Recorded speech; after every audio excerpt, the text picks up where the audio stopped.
Got one here from Jaden. Linus, how are you still using Plex instead of MB or Jellyfin? I run all three in Docker containers, accessing the same library with no issues on the same server. Plex calls home to about 500 different places, while MB and Jelly both don't. You're not the first to ask me this. The first to ask me this, I think, was... I'm going to hate myself if I get this wrong, but Tim from the labs team. If I recall correctly, I believe it's Tim, who is a huge Jellyfin guy, not a Plex guy, and basically was like, what? How are you still using Plex? The answer is because my lifetime Plex... license. Oh yeah, there's that. But I think Jellyfin is open source and free anyway. Oh, okay. Yeah, I'm pretty sure Jellyfin's open source. Yeah, the free software media system. But more importantly, my Plex is already set up and already works.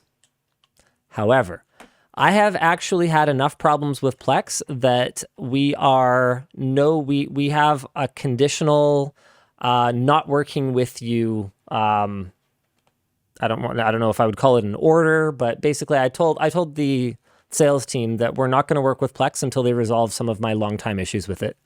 Some of my longtime issues include the fact that it doesn't advance to the next episode properly on some of my devices. And I'm like, this is ridiculous. That's like fundamental. One of my longtime issues is that, right. Downloading local copies to mobile devices has, as far as I can tell, been completely broken for like over a year. Again, that's something that I consider to be core functionality.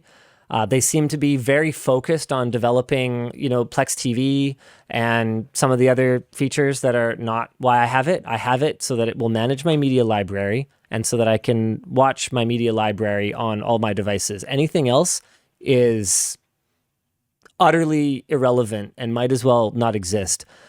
Download to local just does not work for me properly on Android or iOS. This came about because of a recent trip that I went on with the kids, and I wanted to load up devices with movies and TV shows for the plane.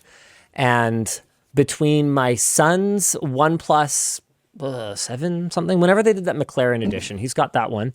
Between my son's OnePlus, my wife's Samsung, my Samsung foldable, so I expect some weirdness, but my other more different Samsung, and my iPhone 13. I couldn't get any one of those devices to reliably download content. Some of them went through, but you can't just queue it up and expect it to finish. And I basically sent out an irate email in the middle of the night as I'm preparing for this 5 a.m. flight that was like, we are not working with them again until this is fixed. I might be at that point now. Because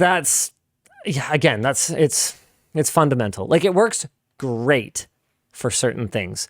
I have no desire to use anything other than Plex and the NVIDIA Shield for the theater room. I don't touch anything else. There's just no reason to. Right. Everything is flawless and perfect. But on mobile devices, I have just not had a lot of fun with it. So, I don't know. Maybe I'll give Jellyfin a shot, because one of the other things that I'm going to be doing soon is switching off of Unraid for my Plex, or I guess Jellyfin, and firing it up on TrueNAS Scale. So I've switched to TrueNAS for most storage, but I haven't gotten around to setting up a Docker container for Plex, so I actually still have all the media on my older server, which doesn't matter to me that much, because the main reason that I migrated was due to reliability concerns. Those are really old drives in there now. Yeah. And so if I like what, I'm going to lose a couple Blu-ray rips, that's not a big deal to me. Whereas losing pictures and home videos would be catastrophic.